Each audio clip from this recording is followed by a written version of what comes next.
नमस्कार, आदाब, सत श्री अकाल। प्यारे दोस्तों, आज हम उत्तराखंड की एक लोक कथा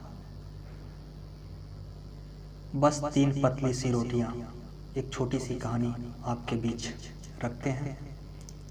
आइए कहानी से जुड़ते हैं। बहुत पुरानी बात है।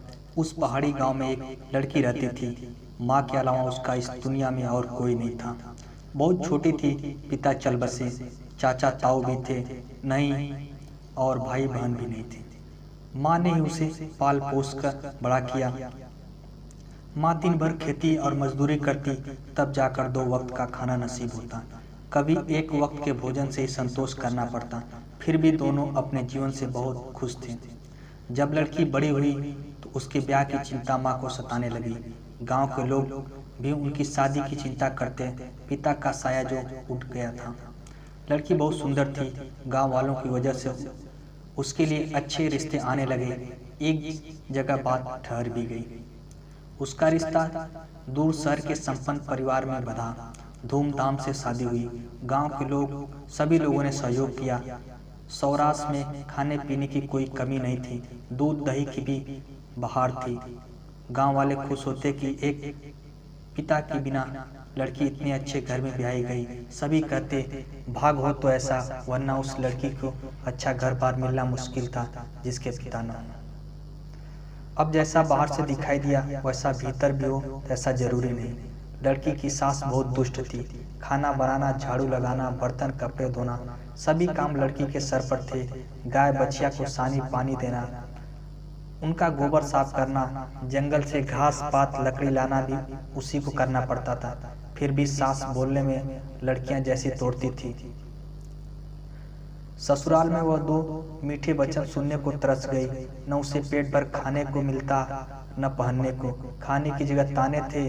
घर के सब लोगों के भोजन कर लेने के बाद सास 3 सूखी पतली रोटियां उसके आगे डाल देती। इन रोटियों के साथ नमक भी कभी नसीब होता। वह सब सहन करती।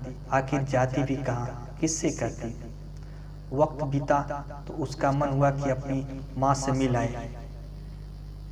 जब भी वह सास से अपने मायके और गांव माँ की जिक्र करती तो फनफना कर दुत्कार देती। वह दुखी रहने लगी। उसकी व्यथा सुनने वालों का भी कोई न था। इन कष्टों और अकेलेपन की वजह से वह धीरे धीरे बीमार रहने लगी। आखिर उसने चारपाई पकड़ ली। जैसे तैसे होते जाते माँ को खबर मिली कि उसकी बेटी बीमार है।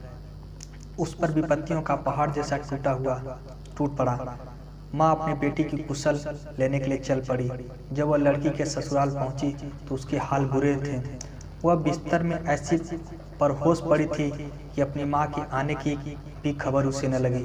माँ ने प्यार से उसके माथे पर हाथ फेरा और नाम पुकारा तो वह चौंक उठी। सामने माँ को देखकर उसकी आंखें गधेरे जैसी बहने लगी। वह ठीक से बोल भी नहीं पा रही थी। बहुत ताकत लगाकर इतना ही बोल पाई, इजा 3 पतली सी रोटियां। जैसी वह इतना ही कहने को बची हो, बोल कर वह चली गई। उसकी माँ रोती रह गई। अगले जन्म में उसे एक तीतर की योनि मिली। वह पक्षी आज भी कातर स्वर में बोलता है, 3 पतली सी रोटियां जैसा ही सुनाई पड़ता है।